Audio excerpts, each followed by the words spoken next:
Segundo tema, hay dos lecciones que yo de hecho escribí al respecto que se juntan con dos hechos de la plataforma, de la industria del streaming. Por un lado, Discovery y Warner, en camino a su fusión, anuncian que se integrarán en una sola plataforma, Discovery Plus y HBO Max, lo que los llevará a tener una audiencia acumulada de por ahí 95, 96 millones de suscriptores. Ese es el primer hecho que nos habla del famoso bundle, de este momento en que hay que decidir si vas por tu cuenta, si tienes tres marcas distintas que luchan por tener cada uno sus suscriptores o si los integras.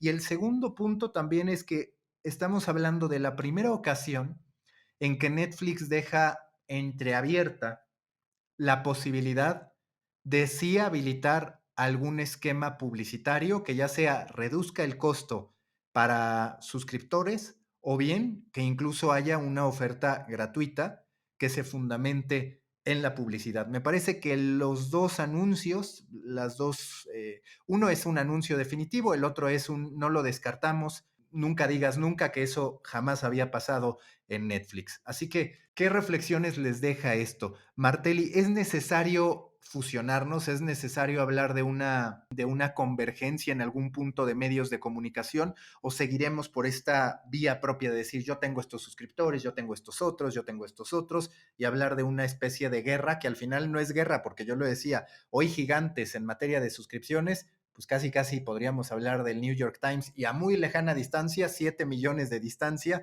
por ahí el Wall Street Journal, el Washington Post. En Latinoamérica ninguno supera el millón, podríamos decir que en realidad ninguno supera los 450,000 suscriptores, así que estamos en una competencia distinta a la del streaming, pero con semejanzas a la vez.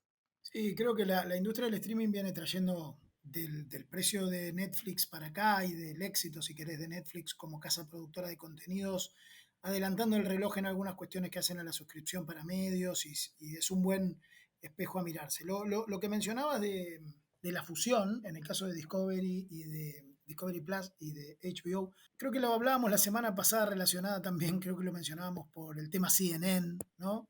Creo que eso está en mutación, creo que ahí hay una compañía enorme, con desafíos enormes, tratando de hacer pie en varios frentes, este, y de la marca con la que van a ir a la guerra del streaming o el bundle con el que armen su oferta de contenidos para esa guerra de streaming que vos describías, creo que sigue en mutación. Obviamente esta fusión o esta alianza estratégica, si se quiere, entre estas dos etiquetas, marca un poco ese camino, pero no creo que vaya a ser el último. Y creo que volviendo para atrás, lo que decías tú claramente de Netflix pudiendo cobrar, me parece que también es un reloj que adelanta en algún sentido por la cuestión de, a ver, siempre los medios, y cada vez Netflix lo parece más, o lo es más, una usina productora de contenidos, más que una plataforma tecnológica, digo, siempre tuvieron la virtud, su mayor virtud en poder hacer bien ambas pies de negocio, ¿no? En la combinación entre lograr venderle un diario a una audiencia y lograr vender la publicidad que le sirve a esa audiencia a través de un vehículo, que en este caso eran los diarios tradicionales o hoy los medios digitales. Y me da la sensación de que es un hueso tentador para cualquier negocio, ¿no? ¿Por qué descartarlo? Independientemente de que en su promesa inicial no estaba y que incluso la industria del cable hizo lo mismo, no sé si recuerdan, al menos acá en Argentina era muy popular que el cable venía a traer la solución, ¿no? De que las películas iban a ver sin pausas y que en los 80, ¿no? Y que no íbamos a tener interrupciones para ver el tanque de Hollywood, en este caso 6 o 10 meses después de su estreno en cine o más en Argentina, a través del cable. Pero finalmente creo que es muy tentador tener ese doble ingreso y no veo por qué eh, Netflix no puede hacerlo, teniendo además un gran anzuelo para los anunciantes, que tiene una audiencia cautiva, calificada, interesada en sus contenidos, que son long forms, digo, tienen un montón de activos que cualquier anunciante buscaría. Eh, y no me parecería raro que lo hagan más allá de lo que signifique respecto de su promesa inicial. A mí el anuncio de Netflix me da una enorme alegría porque me permite respaldar algo que he venido diciendo mucho tiempo y es, no hay manera de vivir de suscripciones. No hay forma de que el usuario te pueda suplir el dinero que te da la publicidad. O sea, el volumen tiene que ser brutal, el volumen tiene que ser absurdo. y nadie va a volver a hacer el New York Times. No hay cómo. No lo pudo hacer Netflix. Con esa calidad, con series dignas de Oscar, con series propias dignas de Oscar, con series de Oscar que no son propias y que las tienes disponibles ahí, con un catálogo enorme. Y definitivamente no te da con las suscripciones. Entonces aquí eh, eh, hay un mensaje que tiene también mucho que ver con el anuncio de Warner con Discovery y con HBO. ¿Qué vas a ponerte a competir entre tus dos marcas? Suma y suma y suma inventario porque no tienes plata para pagar todas las marcas que hay. Al contrario, necesitas ir por la gente de Netflix, decirle, ahorres esos $14 o lo que sea que esté pagando, páguelos aquí que tengo más inventario, pero no alcanza el dinero para eso. Aquí hay un tema que vamos a tener que tocar en algún momento, Maca y Ernesto, y es hasta dónde aguanta el ser humano o el usuario el pago de cada cosita que necesita y que considera de alguna manera vital para el contenido. Yo les voy a confesar una cosa, yo solamente pago una, para mí, que es la del fútbol colombiano, porque no hay otro lugar donde la pueda ver. Es pésima la experiencia, jugamos fatal, les iba a decir que jugamos con las patas, pero ni siquiera. Jugamos fatal, estamos terriblemente mal, pero es lo único que yo pago para mí. Tengo Disney para mis hijos y Apple TV para mis hijos, pero para mí solamente pago eso. Todo lo demás, lo tengo que confesar, lo consumo gratis.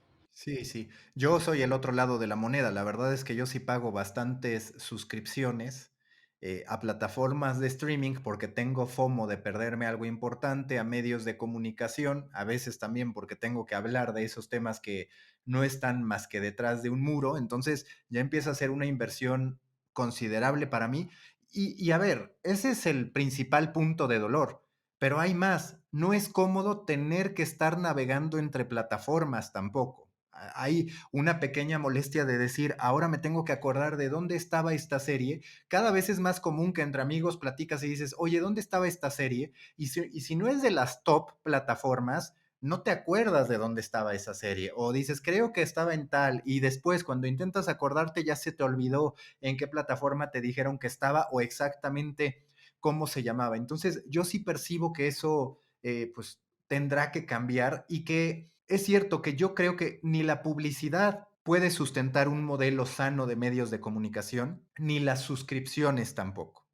Porque en efecto, no le puedes dejar toda la responsabilidad de tu negocio a la audiencia, como tampoco le puedes dejar toda la responsabilidad de tu negocio a los anunciantes. Tiene que ser una combinación y encontrar también cómo esa combinación no atenta sobre la experiencia de la audiencia, que ahí sí es donde debe ser la más importante. Es decir, sí es cierto que no porque haya un anunciante se debe contaminar la experiencia. Que haya un anunciante no tiene por qué significar que haya una mala experiencia. Y ahora mencionaban, por ejemplo, el caso de Axios. Vi por ahí un tweet que decía, hay algo mágico detrás de Axios donde tiene un newsletter de paga que te cuesta $599 y aún así incluye publicidad y a la gente no le molesta. Pues claro, porque le estás presentando la publicidad como una solución, como un potencial servicio a la audiencia, no al revés, Martelli. No, agregar simplemente respecto a lo que decías del bundle y lo que planteaba también Manny respecto de sus decisiones o qué servicios pagamos cada uno en el out of pocket. Creo que, a ver, sin presumir de más de las promesas que nos hace la Web3, y hoy hablábamos un poco, compartíamos en un foro y demás con Maca. Creo que si efectivamente algo de eso sucede, estamos a la proximidad de tener un entorno sobre el cual el consumo de contenidos pueda compensarse a sus creadores, sean humanos, personas o organizaciones, compensar a sus creadores en función del consumo que efectivamente uno hace, ¿no? Evitándonos la discusión sobre el bundle por un lado o sobre el precio por el otro, ¿no? Y donde una economía un poco más sofisticada en cuanto a la gestión de la información montada sobre tecnologías vigentes nos permita arbitrar eso sin tener que discutir bundle o precio e interoperabilidad, ¿no? Otra de las discusiones que vos traías, Maca, que es tener que saltar de lugar a lugar, ¿no? Y entonces creo que decía lo de la futurología porque me parece que puede sonar lejano, pero si las promesas que nos hacen son más o menos ciertas, no es tan lejano, ¿no? El horizonte de que pueda suceder algo como que los creadores de contenidos audiovisuales sean compensados en una fórmula más directa por sus usuarios. No estoy diciendo con eso que alcance solo con ello, ¿sí? Porque creo que la ecuación va a ser exitosa cuando la compensación sea eficiente. Si no sumas la plata que justifica hacer una gran película de Hollywood, la gran película de Hollywood va a seguir funcionando donde hoy funciona. La hará Disney, la harán los estudios grandes y ya. Pero, pero me parece que hay una ecuación que puede ser disrumpida por tecnologías en poco tiempo también, ¿no? Y añadiría algo a lo que dijo Maca, que decía que el hecho de que haya un anunciante no puede afectar la experiencia de usuario, ¿cierto? Pero también es cierto que tienes que verlo desde el otro lado. El hecho de que el usuario esté pagando no puede afectar al anunciante o no puede limitar al anunciante. O sea, no le puedes decir al anunciante que entonces se tiene que limitar a aparecer en un recuadro cada 3 días en una esquina donde nadie lo ve porque entonces pierde el sentido de anunciarse. Es promoción. Se trata de posicionar tu producto y que lo vea el mayor número de gente. Y creo que a los medios se les olvida eso, se nos olvida. Yo no cobro por contenido, pero a quienes cobran se les olvida. Se les olvida que si quieren anunciantes necesitan darle público masivo, ¿sí? Y necesitan ponerlo en la cara de quien los está consumiendo, pues para que al anunciante le funcione. Entonces, también que no se les olvide que a la hora de ir a buscar clientes que patrocinen su medio, pues les tienen que dar la exposición necesaria, si no, no es negocio para ellos. Y hay que verlo desde los dos lados. Comprender que la clave para generarle un beneficio al anunciante y también un beneficio al usuario es el conocimiento de esa audiencia y el conocimiento del anunciante.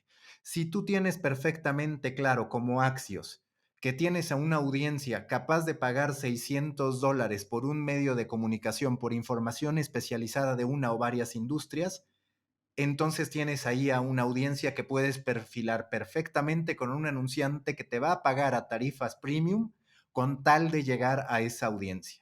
Pero es distinto, ya le estás hablando a alguien, tienes una audiencia que agrega valor, que claramente tiene poder adquisitivo, características que la gran mayoría de los medios hoy no podemos por haberle apostado a la masa un tanto amorfa, donde cabemos todos, ¿no?